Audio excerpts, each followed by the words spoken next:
As a man was walking one day, he came across a box. The box had the word sin right on the front of it. Didn't really think much of the box. He wasn't sure about it, so he walked around it and examined it closely. He was curious, so he decided to put one of his feet inside the box. And then he looked all around him and saw no one was looking, so he put his second foot in the box. He shifted around a little bit to get comfortable, and then he breathed a sigh of satisfaction. After a while, he decided it was time to leave the box, so he tried to step out. Oh no, his legs couldn't move. No matter how hard he struggled, he just couldn't get out of the box. His face showed frustration. He wiped the sweat from his forehead, and after one final useless try, he gave up and he slumped down, waiting for someone to come along and help him.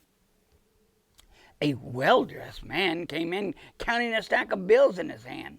The man stuck in the box waved his hands out and cried, "Oh, help! Help! I'm stuck in this sin!" Mr. Moneybanks decided he could spare a few bills, so he walked around the box and started dropping bills inside of it. The man in the box picked up the money and put it in his pockets, and he tried his best to get out of the box as the man with money watched him, but it just didn't work. Oh, he was still stuck. He frowned, and as he took the money out of his pockets and he handed it back to Mr. Moneybanks, money could not buy him out of sin. As Mr. Moneybanks walked out, Mrs. Meditation came in, and she peacefully sat beside the box, crossing her legs, closing her eyes, and breathing in deeply.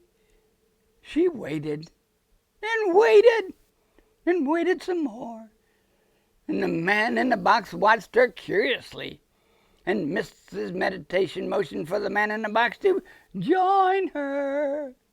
The man in the box watched how Mrs. Meditation was sitting. He crossed his legs.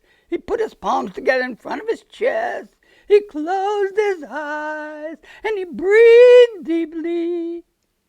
He waited and waited and waited some more. The man in the box and Mrs. Meditation opened their eyes and looked at each other and decided, "Oh, we'll try again." They both closed their eyes tighter. They pressed their hands together harder. They breathed deeper and focused on as many good things as they could. The man in the box sighed, and he slumped lower. This was not going to work. Mrs. Meditation shrugged her shoulders, stood up, and walked away. Just then, Mr. Muscles walked in and saw the man stuck in the box.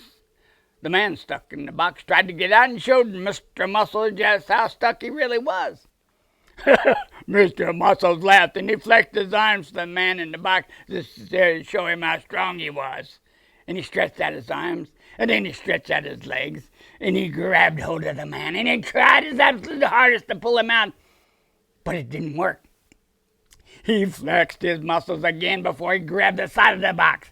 He tried his best to flick the box over, but no matter how much strength he used, he couldn't do it. The man in the box and Mr. Muscles both frowned as they realized together that no matter how strong you are, you can't get out of sin. Mr. Muscles left with his head down, and Mr. Molecule came in with a beaker and a test tube in his hand. And holding them up to the light and examining them closely, he noticed the man stuck in the sin box, and he smiled as he walked around the box.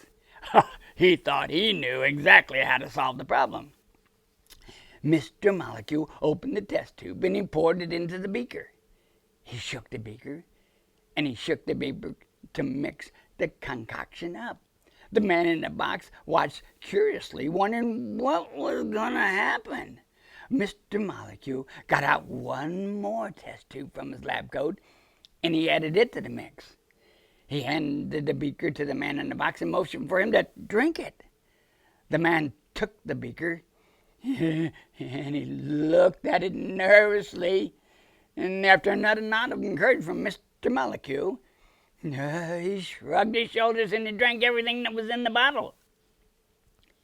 And they both waited for something to happen. Mr. Molecule was sure that he could come up with some sort of potion that could get rid of the sin. But the man in the box tried to get out, and it just didn't work. They both shrugged at each other, and the man in the box handed the beaker to Mr. Molecule as he left. Mr. Intellectual walked in. He was holding the book, and he stopped at the box. The man in the box explained this to Mr. Intellectual, that no matter what anyone tried, he just couldn't get out of this sin box. Mr. Intellectual motioned for the man in the box to calm down and told the man he doesn't even think the box exists. He handed the man in the box the book he was holding and told him to search for the actual truth, please. Mr. Intellectual wanted the man in the box to open his mind to see that sin wasn't real and that the box he was stuck in was just part of his imagination. Mr. Intellectual patted the man in the box on the shoulder and he walked off. And as the man in the box stared with a puzzled look at the box he was handed, he knew that sin he was in was real, and he tossed the book out of the box and put his face in his hands. He didn't think he'd ever find a way out of sin. A believer came in carrying a Bible in her hands, and she saw the person in the sin box with his face in his hands and felt sorry for him. The believer went over to the box and gently placed her hand on the shoulder of the person stuck in the sin box. Well, the person in the box looked up to see the kind eyes of the believer, and he tried his best to explain to the believer what had happened to him. The believer nodded and even told the man in the box that she had been in the sin box before too. Oh, the man was amazed to hear this. The believer went on to explain to the man stuck in sin that the only way to get out of sin is through the sacrifice that Jesus made on the cross. He died to take away our sins, and he rose again to show that he had power over sin and death. The believer continued to explain that no matter how hard we try or how hard other people try, we can't get out of sin by our own power, our own thoughts or things. We need to trust that Jesus' sacrifice is not only strong enough to release us from sin, but the only way to be free. Well, the man in the box nodded his head. He knew that no matter how hard he tried or what he did, nothing worked to get him out. Oh, he wanted to trust in Jesus. Oh, he believed. And then, without even thinking about it, he was able to take one of his legs out of the box. And he smiled, and he looked at the believer who was nodding in encouragement.